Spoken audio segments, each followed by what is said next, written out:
Hi, I'm Ethan Walsh. I'm 30 years old and a software engineer living in Seattle. Life has been pretty amazing for me. I've got a great job, awesome friends, and the best girlfriend ever, Melissa Pearson. We've been together for 3 years, and it's been incredible. Melissa's a marketing exec, full of energy and always ready for a new adventure. We hit it off right away because we both love obscure indie bands and hidden sushi spots.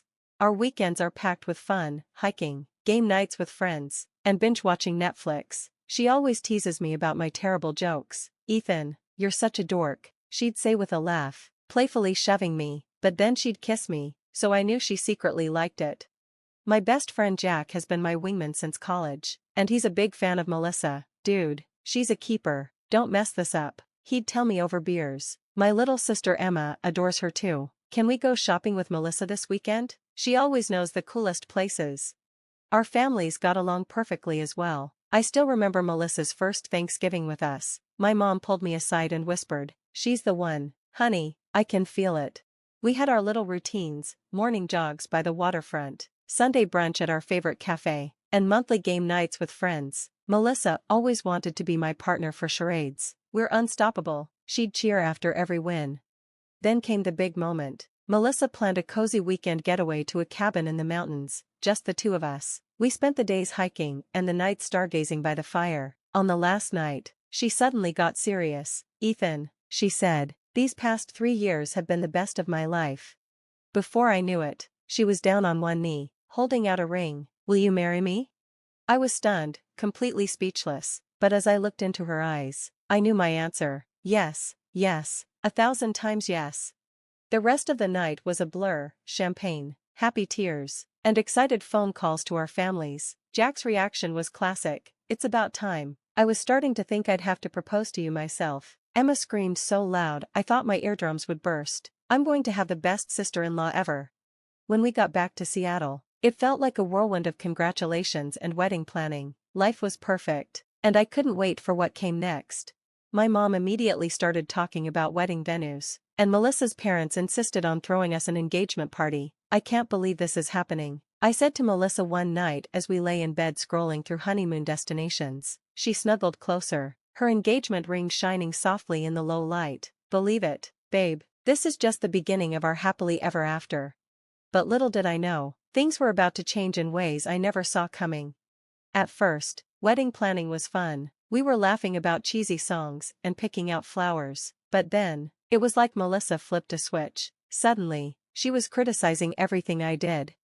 "Ethan, why are you still friends with Ryan from college? He's such a bad influence." "Come on, Mel, Ryan's been my buddy forever, he's harmless." "Harmless? He's single and always dragging you to bars. It's time to grow up." It wasn't just Ryan. Melissa started picking at my job, my clothes, even how I spent my free time. Things really exploded one night while we were working on the guest list. "Your cousin Mike? Seriously, Ethan, that guy's a loser. We can't have him at our wedding." "He's family, Melissa, of course he's coming." "Well, if he comes, I'll uninvite my friend Sarah to make room." "That's ridiculous. We don't need to uninvite anyone, we'll figure it out." Her eyes flashed angrily. "Do you even realize how much this wedding is costing? Maybe if you'd taken that promotion instead of staying on your little coding team, we'd have more flexibility." That one hurt. Melissa knew I turned down the promotion because I loved my current project. Low blow. "Mel, my job isn't the issue here. Isn't it? God, Ethan, when are you going to start thinking about our future?" The fight kept getting louder. I tried to stay calm, but Melissa wasn't backing down. Finally, I snapped, "You know what? Maybe we should just elope, save us both the headache." I didn't see it coming. 1 second, we were yelling, and the next, smack, Melissa's hand connected with my face, the sound echoing in the now silent apartment. We both froze, stunned. My face stung, but my chest hurt even more. "Ethan, I didn't mean to," Melissa said, reaching out. I stepped back. "I need some air." Grabbing my keys, I left. I drove aimlessly until I ended up at Jack's place, still in a daze. Jack took one look at my face and pulled me inside. "Spill it, man, what happened?" I told him everything. He listened quietly, his expression darkening. Buddy, this isn't okay, you know that, right?" I nodded as the reality started sinking in. Over the next few days, I couldn't stop thinking about the past, moments I'd ignored, times Melissa manipulated situations, isolated me from my friends, or made me doubt myself. How had I missed it? My sister Emma showed up, concern written all over her face. Ethan, be honest with me, are you happy? That question hit me hard. Was I? After long talks with Jack and Emma, I knew what I had to do. It wasn't easy, but I couldn't ignore the red flags anymore. When I returned to the apartment, Melissa was in tears. Baby, I'm so sorry, it'll never happen again. We can work through this. I took a deep breath. Melissa, I can't do this anymore. The wedding, it's over. Her face twisted with anger. You can't be serious, after everything we've built? I'm sorry, I said quietly. She cut me off, shouting, if you do this, I'll make sure everyone knows what a commitment phobe you are. I'll ruin you, Ethan. I placed the ring on the table as she continued her threats, but for the first time in months, I felt like I could breathe. Walking out that door was the hardest, and best, decision I'd ever made. The aftermath was like a tsunami. My phone wouldn't stop buzzing. Some people were supportive, but others weren't so kind. How could you do this to Melissa? My cousin Sarah ranted over the phone. She's devastated. I tried to explain, but she wasn't listening. Save it. I always knew you were afraid of commitment. She hung up on me, and I slumped onto the couch. Jack walked in and tossed me a beer. Rough call? You have no idea. I sighed. It's like Melissa's got everyone convinced I'm the bad guy. Jack shook his head. Give it time, man, the truth will come out. But time wasn't on my side. At work, I could feel the whispers. People stared as I walked by. One day, my team lead, Dave, pulled me aside. Everything okay, Ethan? You've seemed distracted lately. I forced a smile. Just personal stuff. It won't affect my work, I promise. Dave nodded, but I could tell he wasn't convinced. Later, I overheard him talking to HR about concerns regarding my emotional stability. Through it all, Emma was my rock. She showed up one night, arms full of groceries. All right, big bro, we're having a cooking therapy session. Chop these onions and spill your guts. As we cooked together, it felt like, for the first time in weeks, I could let some of the weight off my shoulders. I let it all out, the guilt, the anger, the fear. Emma listened quietly and then said, you know what? Screw them. Anyone who believes Melissa's lies isn't worth your time anyway. Her words hit home. I realized I needed to stop wallowing and start living again. The next day, I dug out my old guitar from the back of the closet. The strings were rusty, and my fingers were clumsy, but it felt good to play again. I also bit the bullet and made an appointment with a therapist. Dr. Ramirez was patient during our first session. Ethan, healing isn't linear, she said gently. There will be good days and bad days. The important thing is that you're here, taking steps forward. Those words became my mantra. I threw myself into a new project at work, started going to the gym again, and even signed up for a local coding boot camp to sharpen my skills.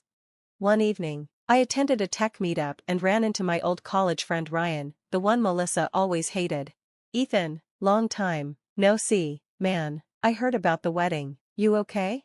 I braced myself for judgment, but Ryan surprised me. Look, I never wanted to say anything, but Melissa always gave me the creeps. She was way too controlling, you know? We grabbed a beer and caught up, just like old times, talking tech, laughing, and forgetting the past for a while. As we left, Ryan said something that stuck with me. You seem different, Ethan, lighter, somehow, it suits you. Meanwhile, Melissa's perfect image was starting to crack. My friend Alex, who works at her company, spilled the details over coffee. Dude, she's losing it, snapping at interns, missing deadlines. Everyone's walking on eggshells around her. I felt a strange mix of vindication and pity. That sounds rough. Alex leaned in, lowering his voice. Between you and me, there are rumors she's on thin ice with the higher-ups. Karma's well, you know. As weeks turned into months, things started to shift. People who had ghosted me began reaching out, apologizing for jumping to conclusions. Even my cousin Sarah called me. Hey, Ethan, I might have been a little too harsh, she admitted sheepishly.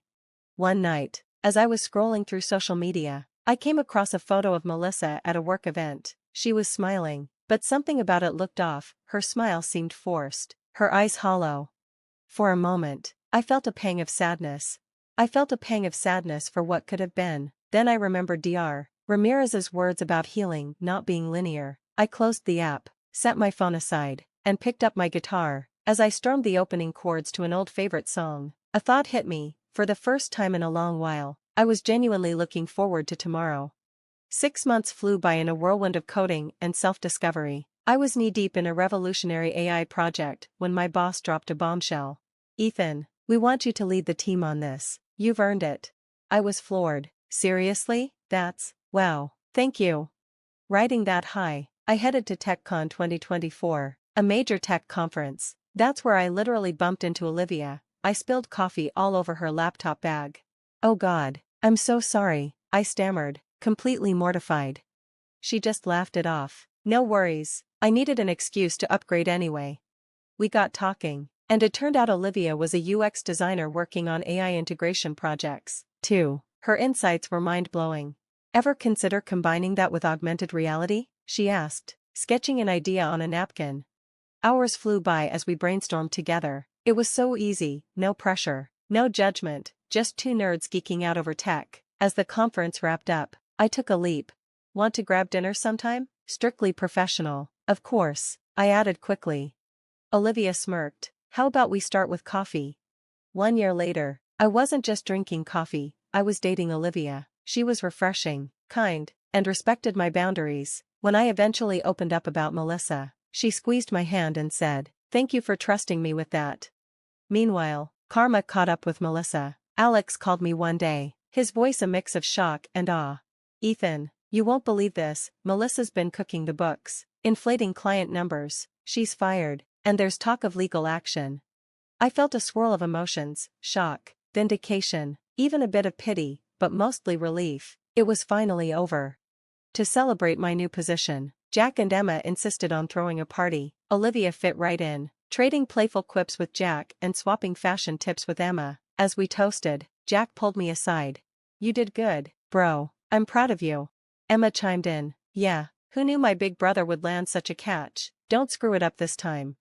I laughed, watching Olivia chat animatedly with my friends. "Trust me," I said with a smile. I learned my lesson.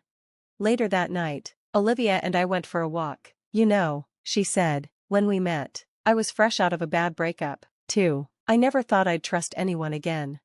I squeezed her hand. "Funny how life works out, huh?" Looking back, I realized how far I'd come, from the guy who almost married the wrong person to someone who finally knew his worth. The road wasn't easy, but man, was it worth it. As Olivia and I strolled under the Seattle stars, I felt something I hadn't felt in a long time: hope. The future was bright, and for once, I was excited to see where it might lead. And that's a wrap on Ethan's journey, folks. Now I've got a question for you. If you were in my shoes, would you have forgiven Melissa after she slapped me, or was ending the relationship the right call? It's a tough one, isn't it? Drop your thoughts in the comments below. I'm dying to hear what you think. And hey, if you enjoyed this roller coaster of a story, hit that like button and subscribe. There's plenty more where this came from, and trust me, you won't want to miss our next wild ride.